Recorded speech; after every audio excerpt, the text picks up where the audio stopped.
Hey everyone, welcome to my channel. मैं अंकिता अवस्थी इस video में आपसे बात करने वाली हूँ Delhi university post graduation admission 2022 से रिलेटेड।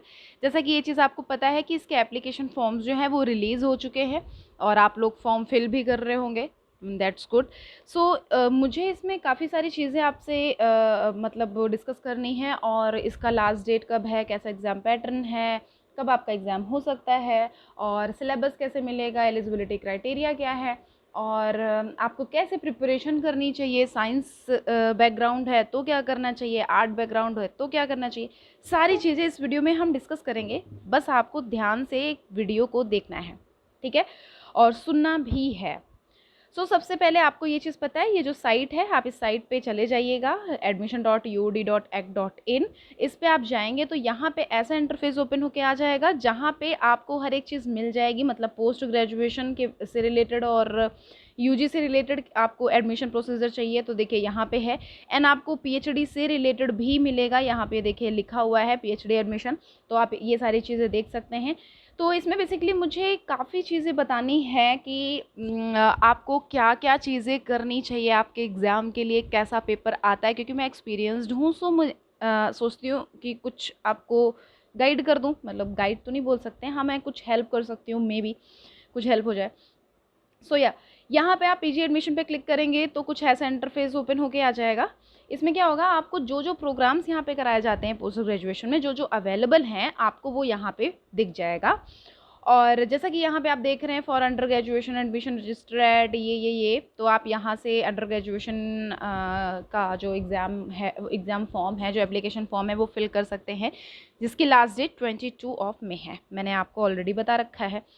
तो ये पीजी का यहाँ पे आपको पता चल जाएगा कि कौन कौन से प्रोग्राम जो हैं वो यहाँ पे हैं अवेलेबल, और eligibility criteria and seat matrix. मतलब यहाँ पे आपको ये पता चलेगा कि क्या आपकी एलिजिबिलिटी क्राइटेरिया होनी चाहिए यहाँ पे एडमिशन लेने की, ठीक है। इंपॉर्टेंट पॉइंट्स पढ़ लीजिएगा, आपको डिस्क्लेमर अगर पढ़ना है तो पढ़ लीजिएगा। सबसे पहले हम बात करते हैं एडमिशन प्रोसीजर से रिलेटेड कि आपका एप्लीकेशन फॉर्म जो आया है उसकी लास्ट डेट कब है। तो ये जो एप्लीकेशन फॉर्म है आपका, इसकी लास्ट डेट है 10 जून, ठीक है। तो अभी आपके पास टाइम है, आप फॉर्म फिल कर सकते हैं, बट कभी भी लास्ट डेट का वेट मत किया करिए। आप पहले ही अपना एप्लीकेशन फॉर्म जो है वो फिल कर लीजिए, वेट मत करिए बिल्कुल भी कि 10 जून आएगा तब मैं करूँगा या करूँगी। तो अभी आपका एग्ज़ाम कब हो जाएगा आपका एग्ज़ाम लास्ट जुलाई तक हो सकता है इसका, क्योंकि अगर 10 जून लास्ट डेट है, देन करेक्शन डेट आएगी तो आपका जुलाई में इसका एग्ज़ाम हो जाएगा। जब भी करेक्शन डेट आती है तो उसके 20-25 दिन के बाद आपका एग्ज़ाम हो जाता है। तो मुझे ये बोलना है कि आपके पास अभी टाइम है, आराम से आप कर सकते हैं। अगर आपने स्टार्ट भी नहीं किया तो आप स्टार्ट भी कर सकते हैं और अपना एग्ज़ाम भी क्रैक कर सकते हैं, ठीक है। इसका जो दिल्ली यूनिवर्सिटी का हमारा एग्ज़ाम होता है ना, वो मॉडरेट हो सकता है। अगर मतलब प्रीवियसली मैं देख के बताऊँ तो हमारा इसका पेपर जो आता है वो मॉडरेट आता है, ठीक है। तो इतना टफ नहीं आता, इतना ईजी नहीं आता। अगर आपने अपनी बेसिक चीज़ें क्लियर कर रखी है ना, एक एक चीज़ें आपने पढ़ रखी हैं, कि मेन क्या बेसिक बेस आपका क्लियर होना चाहिए, आपको सारे क्वेश्चंस आराम से समझ आ जाएंगे कि क्या पूछा गया है, ठीक है। तो ये चीज़ आपको ध्यान रखनी है कि आपने जो पहले पढ़ रखा है उसको रिवाइज करना है। देखिए, साइंस से रिलेटेड अगर आपको कुछ पूछना है तो मेरा बैकग्राउंड वही है, तो आप इंस्टाग्राम पे ज़रूर से मैसेज करिएगा, आप कमेंट बॉक्स में ज़रूर से मैसेज करिएगा। मैं कोशिश करती हूँ सभी का रिप्लाई करने की, बट मैं कहीं बिज़ी हो जाती हूँ तो मैं नहीं कर पाती हूँ उस टाइम पे। तो आपको बायोलॉजी, केमिस्ट्री, फिजिक्स, इन सब से रिलेटेड कुछ भी पूछना है तो आप पूछ सकते हैं। मेरा बैकग्राउंड साइंस से ही है और मैं एक्सपीरियंसड हूँ, मैं पढ़ाई कर चुकी हूँ, तो मुझे पता है यहाँ की। एंड देन जो कि आपको अगर एमए या इन सब से रिलेटेड कुछ पूछना है तो फिर आप मुझे बता दीजिएगा। मैं किसी से मुझे उसके बारे में नॉलेज नहीं है, लेकिन हाँ मैं कहीं से देख के बता दूंगी या फिर मैं किसी से पूछ के बता दूंगी। मुझे मतलब मेरे बहुत सारे दोस्त हैं जिन्होंने ये सब कर रखा है, तो मतलब काफ़ी अच्छे से आपको एक एक चीज़ क्लियर कर दूंगी, ठीक है। सो बेसिकली आपको एग्ज़ाम इसका देना कैसे है, सॉरी।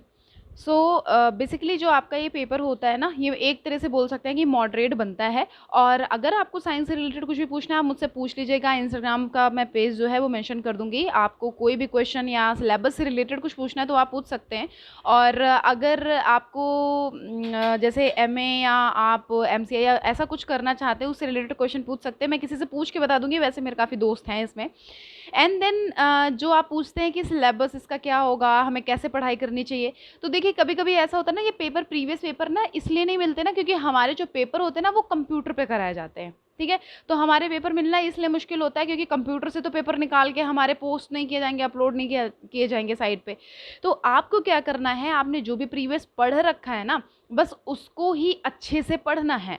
मेन बेसिक क्लियर होनी चाहिए, आपको आगे कुछ करने की ज़रूरत नहीं है क्योंकि कभी कभी ऐसा भी होता है कि हमारे 1 2 3 ऐसे क्वेश्चन पूछ ले जाते हैं ना कि हम एक्सपेक्टेड नहीं होता। जैसे पूछ लिया गया फिजिक्स में कि एसआई यूनिट क्या है इसकी, या ऐसा ऐसा, ठीक है। तो हमें ना एक एक नंबर बहुत मैटर करता है। जब हमें पता चलता है ना कि एक नंबर से मेरी रैंक इतनी आई है और एक नंबर से उसकी रैंक इतनी आई है, तो हमें प्रॉब्लम होती है। तो इसलिए आपके पास अभी टाइम है, आराम से अगर चाहते हैं ना आप तो बहुत अच्छे से पढ़ाई कर सकते हैं, ठीक है। बस यही है कि अभी जो टाइम आपका है एग्ज़ाम तक का, उस टाइम तक का सिर्फ पढ़ाई करनी है, क्योंकि फिर आगे ये हो जाता है ना कि हमें इधर उधर दौड़ भाग करना पड़ता है, अच्छी यूनिवर्सिटी नहीं मिलती है। तो फिर यही होता है कि काश उस टाइम पे ठीक से पढ़ लिया होता तो आज ऐसा ऐसा ना हुआ होता, है ना। तो फिलहाल आपको ये सारी चीज़ें ध्यान में रख के पढ़ाई करनी है। और ये फॉर्म से रिलेटेड जो लोगों की टेंशन होती है कि इसमें अब क्या होगा मैम, ऐसे ऐसे मेरा ये हो गया, करेक्शन डेट आती है बेटा, आराम से कर लीजिएगा। यूजी वाले भी सुन लें, पीजी वाले भी सुन लें। करेक्शन डेट आपकी आएगी, करेक्शन विंडो खुलती है लास्ट डेट के कुछ टाइम बाद ही आपकी करेक्शन डेट की तुरंत डेट आ जाती है। आराम से उसमें आप अपने एप्लीकेशन फॉर्म जो भी गड़बड़ हो गया है उसको अच्छे से सही कर सकते हैं, ठीक है। अब हम बात करेंगे कि एग्ज़ाम पैटर्न बेसिकली इसका होता क्या है। तो देखिए मे बी 150, मैंने कब एग्ज़ाम दिया था इसका, हो गया है टाइम, 150 क्वेश्चन ऐसे आते हैं, मतलब मैं अपना साइंस का बता रही हूँ। 150 क्वेश्चन आते हैं, उसमें निगेटिव मार्किंग ऐसे नहीं थी, हाँ दिल्ली यूनिवर्सिटी में निगेटिव मार्किंग नहीं थी। आराम से आप सारे क्वेश्चन धर के करके आइएगा। 1 2 क्वेश्चन नहीं भी आते हैं, मतलब जो क्वेश्चन नहीं आते ना, ये नहीं कि छोड़ के आ जाना है, उसमें पहले पढ़ लेना है बेटा क्या क्या है। ऐसा ना हो निगेटिव मार्किंग लिखी हो और आप फिर भी तुक्के मार के चले आ रहे हैं, ऐसा बिल्कुल भी नहीं करना है। आराम से उसको एक एक चीज़ पढ़ लेनी है, तब आपको एग्ज़ाम अच्छे से देना है, ठीक है। अब नेक्स्ट बात ये है कि जो आप क्वेश्चंस पूछते हैं मुझसे, इसमें काफ़ी सारी चीज़ें, तो जो हमारा किसी भी यूनिवर्सिटी में अगर आपको एडमिशन लेना है ना, तो आप उस यूनिवर्सिटी का एक बार प्रोस्पेक्टस पढ़ा करिए, जो इन्फॉर्मेशन बुलेटिन होता है ना उसको पढ़ा करिए। किसी भी यूट्यूब वीडियो की ज़रूरत ही नहीं पड़ेगी कि आपको इस यूनिवर्सिटी में एडमिशन लेना चाहिए या नहीं लेना चाहिए, ये सब रिव्यू आप जो देखते हैं ज़रूरत ही नहीं पड़ेगी। आप एक बार प्रोस्पेक्टस पढ़ेंगे, प्रोग्राम्स पढ़ेंगे, आगे जो भी स्कॉलर्स, पीएचडी स्कॉलर्स या जो भी होते हैं ना उनकी हर एक चीज़ पढ़ेंगे, हिस्ट्री पढ़ेंगे, आपको खुद समझ आ जाएगा कि जो यूनिवर्सिटी है, जो कॉलेज है, वो कैसा है या क्या है, ठीक है। हमें लेना चाहिए एडमिशन या नहीं लेना चाहिए। एज़ यूजुअल के DU और JNU ये सारे तो सारी अच्छी ही यूनिवर्सिटी हैं, तो इसके लिए प्रोस्पेक्टस पढ़ने की इससे रिलेटेड ज़रूरत नहीं है। इसमें आपकी एलिजिबिलिटी क्राइटेरिया भी दे दिया जाता है, सब पता चल जाएगा आपको कि क्या क्या है। एक बार हम प्रोस्पेक्टस पढ़ेंगे ना, आपको हर एक एक चीज़ ना बहुत अच्छे से क्लियर हो जाएगी। ऐसे कोई बता भी नहीं पाएगा जितने अच्छे से उसमें लिखा होता है, ठीक है। रजिस्ट्रेशन करेंगे उसके बाद के एक एक स्टेप उसमें स्क्रीनशॉट लगे होते हैं कि आपका उसके बाद ऐसा इंटरफेस ओपन होके आएगा, उसके बाद ऐसा इंटरफेस ओपन होके आएगा, ठीक है। तो फिलहाल पीजी का जो एप्लीकेशन फॉर्म है आपको पता है आ चुका है, तो इसको बस फिल कैसे करना है, क्या करना है, ये आपको यहाँ पे मैंने बताया कि ये आप यहाँ पे क्लिक करेंगे, ये पूरा लिखा हुआ है रजिस्ट्रेशन इन्फॉर्मेशन जो इम्पोर्टेंट है, कैसे क्या होना है, आगे फॉर्म कैसे फिल करना है, एंड देन जो पेमेंट है वो कैसे करना है। इनकेस आपका पेमेंट फंस जाता है ना, तो हमारा जो हेल्पलाइन नंबर इसका है ना, आप हेल्पलाइन नंबर पे कॉल कर लिया करिए। जैसे ये जो नीचे लिखा होता है यहाँ पे, अच्छा यहाँ पे नहीं लिखा हुआ है, हेल्पलाइन नंबर यहाँ पे दिखा, अच्छा ठीक है, मैं उसमें डिस्क्रिप्शन बॉक्स में एक बार डाल दूँगी, तो आप एक बार, हाँ ये देखिए एडमिशन हेल्प डेस्क है, यहाँ पे क्लिक करेंगे तो आपको मिल जाएगा, ठीक है। तो उस पर एक बार कॉल करिएगा, एक बार में कॉल नहीं उठती है तो बार बार कॉल करने से उठती है। सो 10 तारीख लास्ट डेट है, आपको अच्छे से पढ़ना है। कोई भी क्वेश्चन हो या कुछ भी हो तो आप मुझसे पूछ लीजिएगा, मैं बता दूंगी। और जो हमारा सिलेबस होता है और ये सारी चीज़ें हमारे यूट्यूब पे कुछ लोग होते हैं वो एंट्रेंस एग्ज़ाम की प्रिपरेशन कराते हैं। जैसे कि MSc बॉटनी से रिलेटेड एक यूट्यूब चैनल है, उससे आप बॉटनी से रिलेटेड अच्छे से कर सकते हैं। जूलॉजी से रिलेटेड भी चैनल है, एंट्रेंस एग्ज़ाम की प्रिपरेशन कराते हैं वो लोग, तो आराम से उससे पढ़ सकते हैं। बहुत अच्छे अच्छे चैनल्स दिए गए हैं। और जो टॉपिक्स हैं, मतलब अगर आपको जैसे लगता है कि ये टॉपिक इंपॉर्टेंट है, ये टॉपिक हमारे प्रीवियस उसमें भी आया था और आगे रिकॉर्ड उठा के अगर देख सकते हैं तो देखिएगा एक बार कि क्या क्या इंपॉर्टेंट हो सकता है, तो उनको भी ठीक से पढ़ लीजिएगा। क्योंकि हर एक चीज़ ना आपको ध्यान से रिवाइज़ करके जानी है। अगर आपने रिवाइज़ नहीं करी है ना तो वहाँ पर आप भूल सकते हैं, बस ये है, आपने जितना अभी तक पढ़ा है ना उसको बस एक बार रिवाइज़ कर लेना, क्योंकि ऐसा होता है वहाँ पे जब बैठे होते हैं ना तो ये होता है कि अरे यार ये तो मुझे आता था लेकिन अभी दिमाग में नहीं आ रहा है। ये नौबत नहीं आनी चाहिए, आपको क्रैक करना है एग्ज़ाम। और कभी कभी ऐसा होता है, हाँ ये चीज़ मुझे बतानी थी कि कभी कभी ऐसा होता है कि एक रैंक पे 2 लोग आ जाते हैं, तो क्या देखा जाता है, आपको ग्रेजुएशन और 12th और जो हमारा 10th, ये 3 चीज़ें आपकी देखी जाती हैं। अगर आपका हाई होगा तो आपको पहले प्रायोरिटी दी जाएगी, अगर उसका हाई होगा तो उसको प्रायोरिटी दी जाएगी। ठीक है, तो बुलेटिन पढ़िए यहाँ पे। यूजी का जैसा आपको पता है कि यूजी की एडमिशन प्रोसीजर चल रहा है, यहाँ पे आ रहा है, तो आप एक बार उसको भी देख लीजिएगा। 22 मई उसकी लास्ट डेट है। वैसे हाँ, शायद 22 मई ही लास्ट डेट है। डीयू का मैं नहीं पता, जेएनयू का मैंने ऑलरेडी वीडियो बना रखा है, एक बार उसको देख लीजिएगा। मैं एक शॉर्ट वीडियो उसका एक बनाऊंगी एडमिशन से रिलेटेड, एप्लीकेशन फॉर्म से रिलेटेड।